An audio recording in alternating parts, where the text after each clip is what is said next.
Genial. Avui ens acompanya la Imma Moraleda, que molts de vosaltres recordareu com a regidora de l'Ajuntament de Barcelona en anteriors legislatures. Ara es troba a Santa Coloma i és directora, em sembla, de l'alcaldia concretament. No sé si és una gerència, és una direcció. Molt bon dia. Hola. Què tal? Com esteu?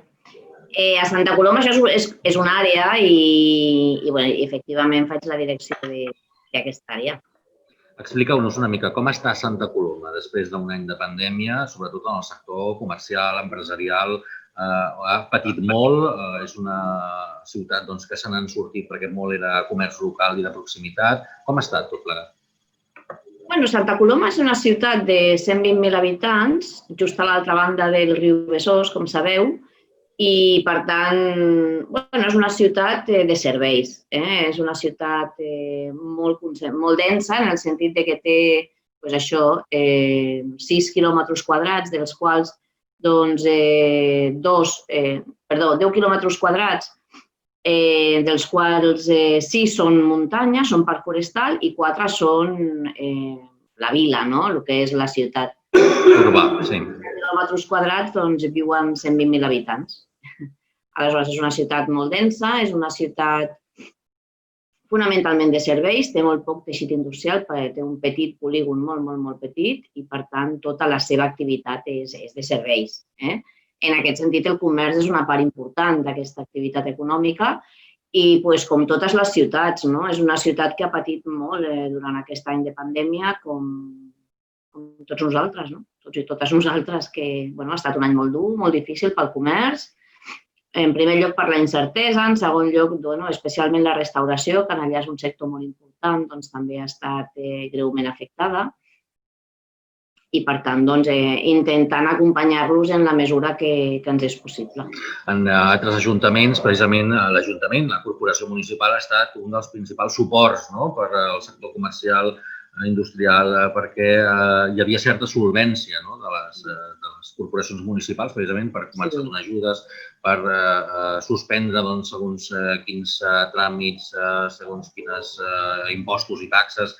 No sé a Santa Coloma exactament què és el que heu fet com a Ajuntament. Efectivament, en la primera part de la pandèmia, donar el màxim suport per garantir els temes de seguretat en el sentit més estricte sanitari i acompanyar-los en aquest sentit. I, d'altra banda, també en aquests moments, des de fa ja uns quants mesos de l'estiu cap aquí, intentar donar suport pel que fa a l'increment del metratge de les terrasses, en el sentit de la restauració, eliminant algunes taxes, alguns preus públics, i ara en aquests moments acabant d'ultimar un paquet molt important d'ajuts que presentarem la setmana que ve. En aquest cas, que són municipis del voltant de Barcelona, moltes vegades sembla que es quedin opacats per la gran capital, que s'ho emporta tot a nivell mediàtic.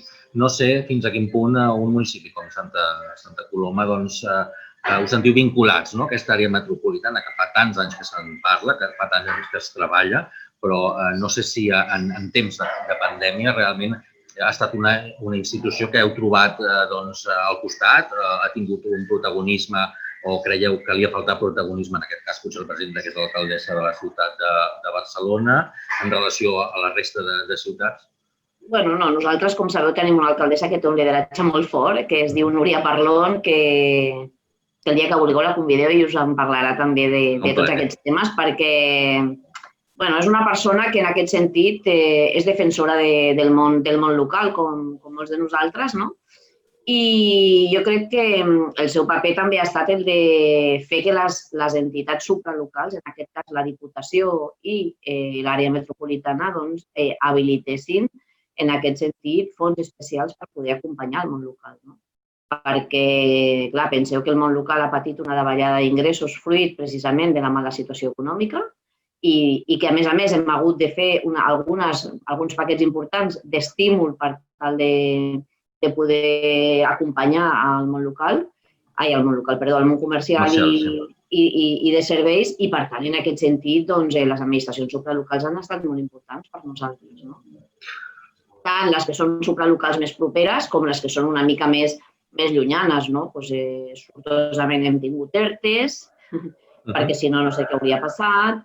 dissortadament ha pujat l'atur, però no en la dimensió que era previsible, en el sentit que encara aguantarem els ERTOs fins a final de la primavera aquesta, segons les informacions que tenim en aquests moments, i per tant, això ens ha ajudat molt. Això és un paquet superimportant. I ara hem de veure com aquesta represa, després de la pandèmia, som capaços i capaces de fer-la conjunta i de fer-la, això, intentant agilitzar al màxim els tràmits, intentant acompanyar els sectors que estan més afectats i intentant reconstruir les ciutats amb la màxima rapidesa possible. L'objectiu és que ningú es quedi despenjat. En aquest sentit, les ciutats metropolitanes més petites, que estem al voltant de la gran ciutat de Barcelona, sempre quedem una mica en segon pla, però això no ens impedeix caminar i fer la nostra feina, que al final és l'important.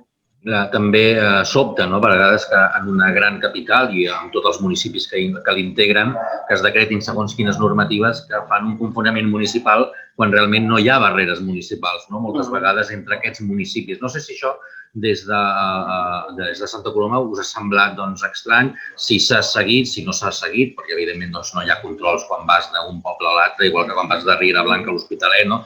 Ha servit d'alguna cosa? Ha sigut algun impediment pels municipis o no? Jo crec que en aquest sentit, és a dir, el temps del confinament municipal, més enllà del confinament més estricte que hi va haver a l'inici de la pandèmia, que tots el vam haver de fer, en aquests moments la gent surt a treballar, es belluga en metro i en el metro no t'aturen al cap de 3 parades perquè has saltat de municipi o 10 més i has saltat a l'altre municipi següent. Jo crec que l'àrea metropolitana és una gran metròpoli, en aquest sentit és un continu urbà en el que tots i totes nosaltres ens belluguem amb tota la tranquil·litat del món. Hauríem de fer passos endavant perquè això fos més evident en altres sectors, Crec que vas patir aquesta Covid, precisament, em sembla. Sí, dissortadament, sí, vaig ser de les del principi de tot. Sí. I em vaig posar, malalta el 8 de març i el 18 em van haver d'ingressar. Sortosament no vaig haver d'anar a la UCI, però sí, vaig estar una setmaneta a Vall d'Hebron estrenant una de les plantes que van destinar només als malalts de la Covid. Suposo que es veu diferent quan un cop ho passes que quan ho veus encara des de fora. En quin sentit? D'estar més tranquil·la en aquests moments? No, potser entendre molt més l'abast de la situació, de la complexitat. Sí, la veritat és que jo us he de dir que com que vaig ser malalta molt al principi del que després ha passat, clar, tampoc no vaig ser conscient de la gravetat de la malaltia, fins que no vas allà i et trobes que això, quan surts et n'adones realment del que t'ha passat. Tampoc no em vaig veure mai tan malament com per haver-me de morir, Però, sí que és una cosa molt sèria, vull dir que no hem de baixar la guàrdia.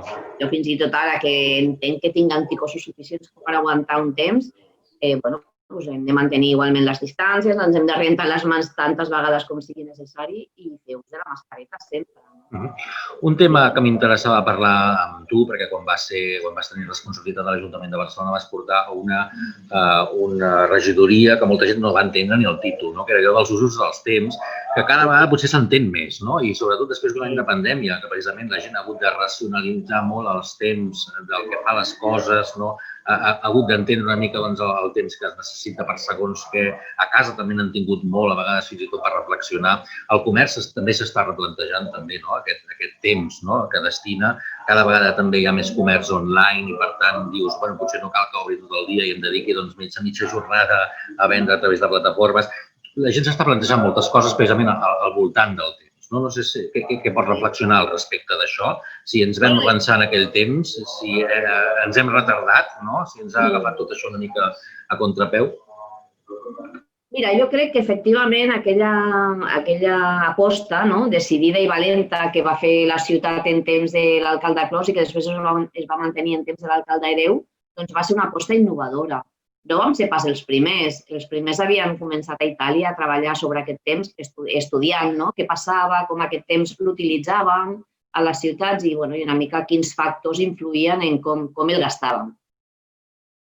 La pandèmia jo crec que ha posat en evidència, clar, han passat ja, això va ser l'any 2003, que es va muntar la regidoria, doncs mira, han passat gairebé 20 anys, que no són pocs, són molts, en política i en la vida local molts. En el nostre país han passat tantes coses en aquests anys que sembla que faci un segle que estàvem parlant d'això. Per això et dic que va ser una mica pionera perquè, en el fons, avui es torna a parlar d'aquesta ciutat dels 15 minuts, que sembla que s'ha inventat l'Anne Hidalgo, però que això de la ciutat dels 10 o de 15 minuts... Precisament nosaltres vam anar a aprendre de l'Anne Hidalgo. És a dir, nosaltres vam anar l'any 2003, un grup de regidors i regidores. Jo, ara ho dic així una mica, em sembla que vam començar amb aquest tema l'any 2001 i l'any 2003 vam anar a veure precisament la primera nit blanca que celebrava a la ciutat de París i l'Anne Hidalgo era la regidora responsable dels temes més centrals de l'Ajuntament i repassava fotos que tenim conjuntament quan la vam anar a veure, perquè ella tenia una oficina del temps i apuntada que nosaltres vam copiar, literalment,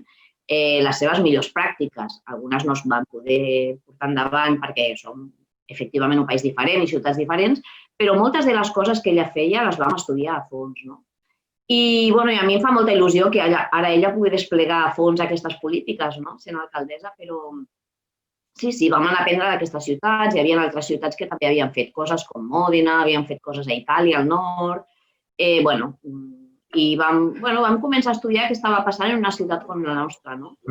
El primer desencadenant disruptiu el vam tenir en els joves, que els obligàvem a fer algunes coses a la nit perquè no hi havia més remei de fer altres. És a dir, havies de sortir, si volies socialitzar-te, a ballar o a prendre copes, perquè no ho faríem cap altra oportunitat. I ara sembla que parlem de la prehistòria, però vam obrir les primeres aules d'estudi nocturn, que això va ser una batalla brutal amb la gent de les biblioteques, vam obrir els primers museus a la nit, vam obrir els primers poliesportius, vam batallar molt perquè el metro s'obrís alguns dies del cap de setmana a la nit.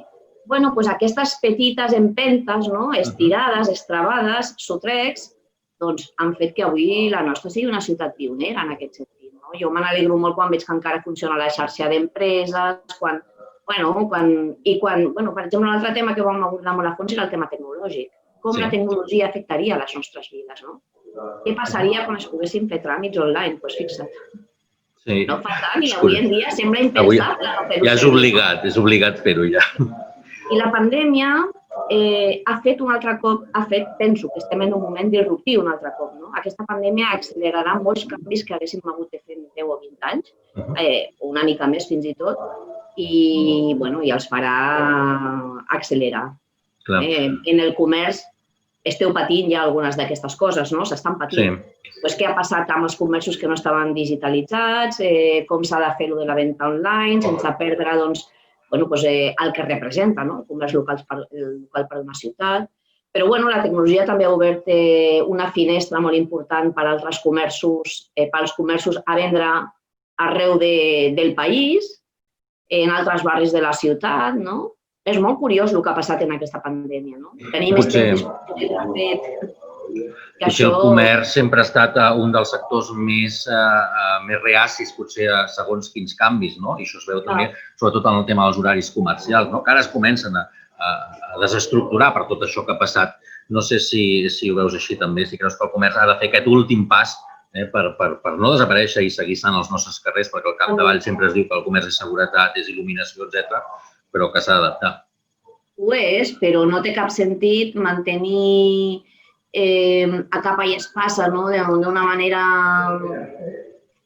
no sé, a vegades es tanca alguns horaris que no tenen cap sentit. Jo sempre ho dic, per exemple, als mercats municipals, una de les coses bones que han fet és precisament adaptar els seus horaris. Abans només obrien els matins i van començar obrint els divendres a la tarda, i avui en dia, després van ser 2 dies a la tarda, i avui en dia, si no obrissin a la tarda, doncs molts d'ells no podrien resistir, perquè les famílies comprem a les tardes. Les dones avui en dia, la majoria de nosaltres treballem fora de casa.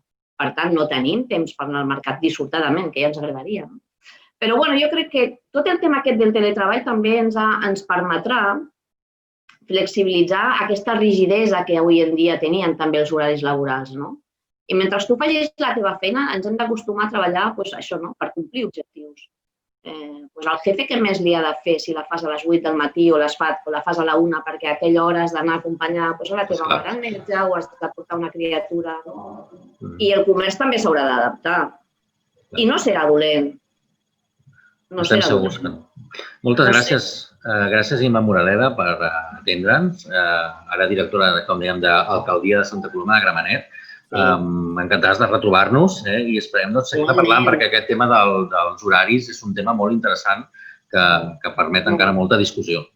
Molt, molt. Però jo també contenta de retrobar-vos. Moltes gràcies. Fins ara. Un petó.